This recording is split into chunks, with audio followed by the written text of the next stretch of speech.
నేను మీ ద్వారా ఒక స్పష్టమైనటువంటి విషయాన్ని చెప్పా.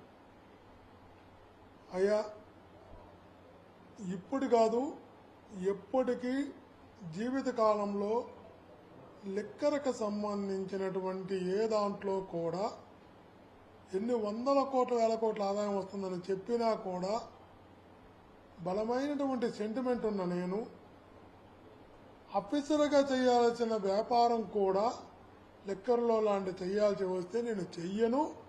నా కుటుంబంలో ఇద్దరిని కోల్పోయినటువంటి వ్యక్తిని నేను. భవిష్యత్తులో కూడా నాకు అలాంటి ప్రయత్నం ఉండదు, ఆలోచన ఉండదు, గతంలో చేయలేదు, భవిష్యత్తులో కూడా ఉండదు అని చెప్పడం జరిగింది. నాకు నా గురించి నాతో పరిచయం ఉన్న ప్రతి ఒక్కరికి కూడా క్లారిటీ ఉంది. ఎందుకంటే ఎన్నికలలో కూడా ఎంతమంది చెప్పినా దానికి దూరంగా ఒక్క బాటలు కూడా నేను ఇవ్వను అని స్పష్టమైనటువంటి ఆలోచనతున్నటువంటి నేను అంత క్లారిటీగా సెంటిమెంట్గా ఉన్నటువంటి నన్ను లిక్కర్ కేసులో పెట్టాలనేటువంటి ప్రయత్నం ఇంతకన్నా దుర్మార్గం ఉంటుందా?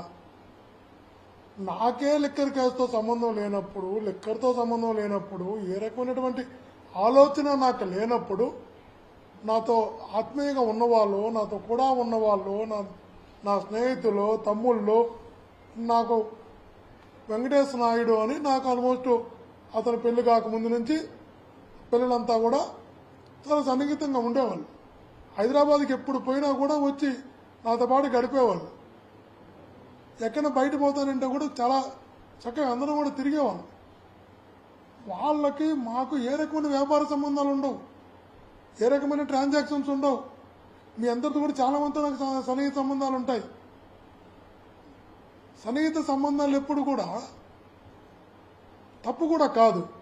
ఈరోజు ఆ వెంకటేశ్వర నాయుడు అనే వ్యక్తి హైదరాబాద్కు పోతే నాతో సన్నిహితంగా ఉంటాడని